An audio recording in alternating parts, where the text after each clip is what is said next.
You're waiting downstairs for a Chinese girlfriend. She texts you, 马上好. You translate it in your head, be right there. Sounds clear enough, so you wait. 5 minutes passes, then 10, you check your phone, nothing. After 20 minutes, she finally appears, hair still wet, holding a sandwich, looking perfectly relaxed. You are confused. Wasn't she just about ready? So here's the thing. She wasn't lying. She genuinely thought she'd be quick. But 马上 in Chinese doesn't mean what right away means in English. It's more like soonish, aspirational, optimistic. And this is the problem most Chinese learners don't talk about. It's not that you don't understand the words. You do. You know what 马上 mean. You know what 好 means. Put them together and it should be simple. But Chinese doesn't work like that. Words don't just mean things. They behave in certain ways. And when you misunderstood how they behave, even when you know the dictionary definition, you feel lost. You hesitate, you second guess yourself every time you speak. Today, I'm going through 7 phrases that Chinese learners think they understood, but actually misread all the time. These aren't obscure idioms. They are everyday expressions, the kind native speakers use constantly. And if you don't know what they really mean, you are going to keep feeling stuck, even when your vocabulary is fine. So stay with me. This might explain why you are being hesitating. Okay, before we get into these 7 phrases, quick thing. If you're tired of memorizing words you forgot 2 weeks later, if you want to actually use Chinese with just 10 minutes a day, have a look at the speaking community I run. It's for people who are serious about speaking, not just understanding. Links in the description. Right, let's get into it. First, 马上好 or 马上到. Be right there. We have already touched on this one, but let's dig deeper. 马上好 means I will be ready soon. 马上到 means I will be there soon. Both use 马上, which technically translated to immediately or right away. You hear this and think, 5 minutes maximum. But they mean 20 minutes, maybe 30, possibly longer if the traffic is bad. Here's why this happens. In Chinese culture, you don't usually give people bad news directly. If you're running late, you don't want to say, I will be another 40 minutes. That sounds negative. So you soften it. You say, 马上到. It's assuring. It's a way of saying, I'm on my way, don't worry, without making you feel worse about waiting. It's not about being vague, it's about being kind. So why does this cause you a speaking problem? Because you start doubting what people tells you. You can't plan, you can't trust timelines. And when they say 马上, you might expect them much sooner than they actually arrive. And then you get annoyed. So what should you say instead?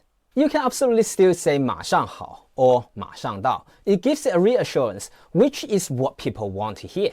But if you want to be clearer, add 10分钟到. I will be there in 10 minutes. Or 还要一会儿.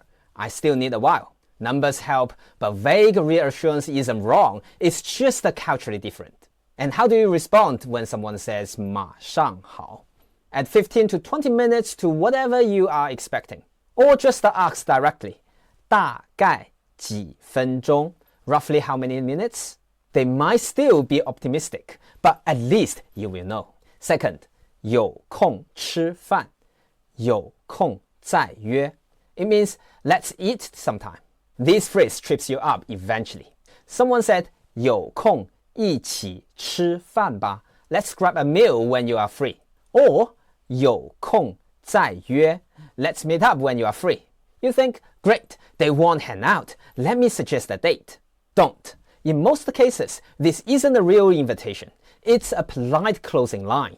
Like when English speakers say, we should catch up sometime. And both people know it's never happening. But here's the tricky part. Sometimes people do mean it. You just can't tell from the words alone. You have to read the tone, the context, whether they follow up with anything concrete. If someone's serious, they will suggest a time. If they are just being polite, they will leave it vague and hope you do too. So why does this cause you a speaking problem? Because you don't know which version you are hearing. So you either overcommit, seem too eager, or undercommit, seem rude. Either way, you feel awkward. So what should you say instead? If you genuinely want to meet someone, suggest that time. 这个周末怎么样? How about this weekend? Don't leave it vague. Vague invitation sounds insincere. So how do you respond? If someone says this and you want to meet them, suggest something specific. If they dodge it, they were just being polite. If you don't really want to meet, just say 好啊, sounds good, and leave it there. No one's offended. And if you don't really want to meet, just say 好啊, sounds good, and leave it there. No one's offended. Third, 美女 or 帅哥, beautiful girl or handsome guy.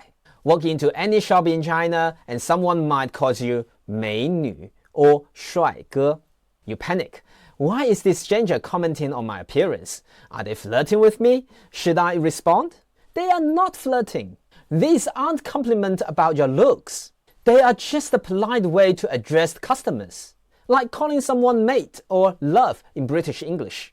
It's friendly, transactional, not romantic. The confusion happens because the literal translation sounds intimate. Beautiful girls feels personal, but in Chinese it's not. It's just a customer service. You will hear it constantly in restaurants, shops, taxis. The person calling you 美女 doesn't think you are stunning. They are just being nice. So why does this cause you a speaking problem? Because you don't know how to respond. You either freeze, that seems rude, or overreact, that seems weird. And when you need to address someone in the shop yourself, you are not sure if it's appropriate to use these terms. So what should you say instead? If you're a customer and you don't know someone's name, 美女 or 帅哥 is perfectly fine. Just don't overuse it with people you actually know. It can sound distant or insincere. So how do you respond? Just smile and reply normally. 你好, hello, or 谢谢, thank you. Don't overthink it. They are not analyzing your reaction. Fourth, 我考虑一下. Let me think about it. Here's where things get painful. You suggest an idea, invite someone somewhere, ask for a favor. They smile and says, 我考虑一下. You think they are considering it. They will get back to me. They won't. 我考虑一下. It's a polite rejection. It means no, but I don't want to say no directly because that would feel harsh.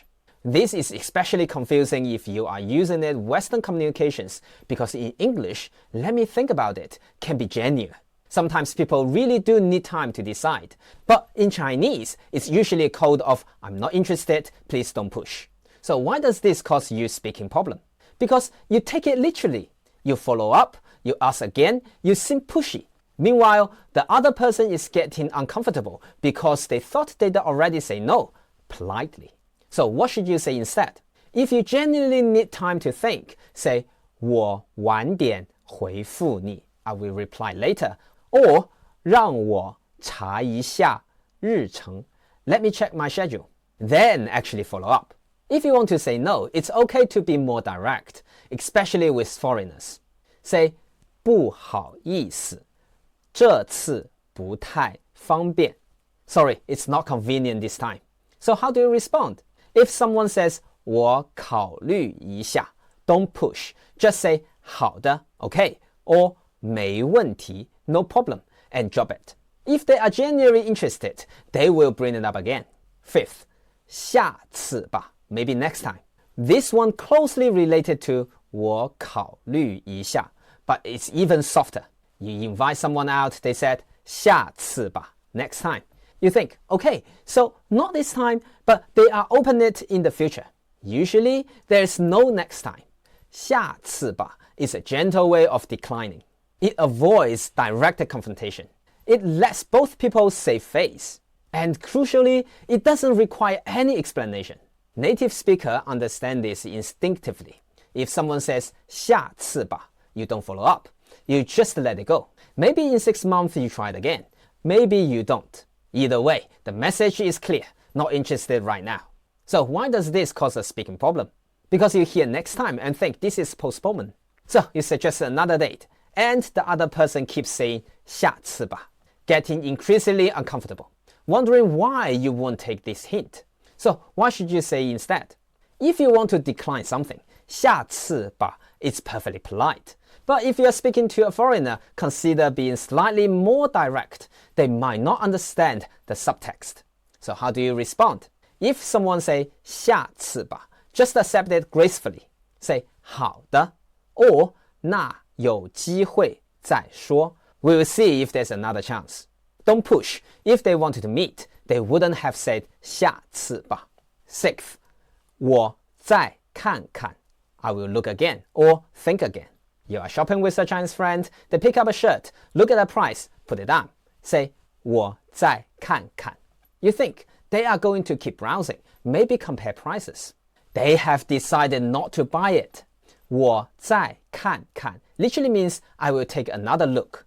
But in practice, it's a polite way of walking away. It means I'm not buying this, but I don't want to just say no to your face. Shop assistants hear this constantly. They know what it means.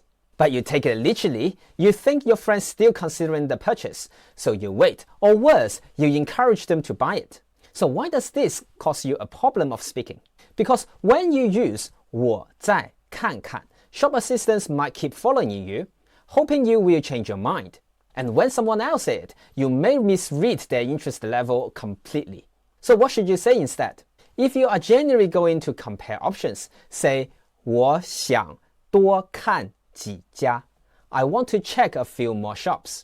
If you are not interested, 我再看看 is fine. Just know that everyone understands it as a no. So how do you respond? If you are the shop assistant, let them go. If you are shopping with someone, they say this, don't push. They are done.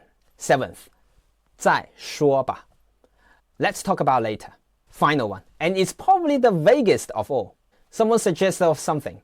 You are not sure. You say, 再说吧 You translate this as, let's discuss it later. You think the conversation will continue. It won't. 再说吧 It's a way of saying, I don't want to commit right now, and I'm not sure I ever will. It's not hostile. It's just a non-committal. You will hear this in all kinds of situations. Someone suggests a trip, you are not keen. 再说吧 Your boss mentions a project, you are overworked. 再说吧 A relative asks when you are getting married. 再说吧 It's a polite stall, and crucially, it doesn't promise anything. So why does this cause you a speaking problem? Because you are expect clarity. You want yes or no. But 再说吧 is neither. It's maybe, but probably not. And I'm not going to commit either way. So what should you say instead? If you need to delay a decision generally, say 我需要想一想 I need to think about it. Or give a specific timeline. 这周末我答复你 I will let you know this weekend. If you don't want to do something but feel pressured, 再说吧 it's socially acceptable. Just a no is understood as avoidance. So how do you respond? Don't push for an answer. If someone says 再说吧 they are asking for a space. Just say 好, okay, and move on. Bring it up again later only if it's genuinely important. Right, so you have just seen 7 phrases that don't mean what they seem to mean. And here's what's actually going on. You don't need more grammar. You don't need 20 more words. You need to understand how expressions behave in context, and you need to practice using them. And this is the input-output problem. Most of the time, you focus on input, listening, reading, memorizing. All of that's useful, but you never practice output, speaking, responding, expressing yourself under pressure. So you know the words, you understand the sentences. But when it's your turn to talk, you freeze. Because knowing what something means isn't the same as knowing how to use it. That's where the loop system comes in. It's not about learning new things constantly. It's about recycling what you already know, reinforcing through repetition, spiraling back to the same material in new context until it feels natural. And you say what you already know with confidence. Because confidence doesn't come from knowing more, it comes from using what you know over and over until it stops feeling foreign. If this is resonating with you, if you are tired of understanding Chinese but not knowing how to say it, I've got something that might help. I run a free 5-day speaking challenge for people who want to fix this exact problem. You know the words, but you don't know how to say them naturally. Over 5 days, you will get prompts that trains you to respond in real situations, not textbook Chinese, not script dialogues. Real conversational Chinese that people actually use. Here's how it works. Click the link in the description. Fill in out the Google form. I will personally reply within 24 hours and let you in. Places are limited. I check every application myself. I want to make sure it's good fit. It's free, but it's not passive. You will need to show up and actually practice. If you are ready to do that, you are in. Look, you have been learning Chinese for months or years and you still feel stuck. It's not your fault. You have just been stuck on the surface layer. You learned what the words mean, but no one taught you how they behave. How 马上 doesn't mean right away. It's a assurance, not a timeline. How 下次吧 means probably never. How 我考虑一下 is a polite rejection, not an invitation to follow up. These aren't small details. They are the difference between understanding Chinese and actually using it. And once you understand that difference, everything gets easier. You stop overthinking, you stop freezing, you just speak. You can join the community, try the challenge, say the words you already know with clarity and confidence. You have got this. I will see you next video.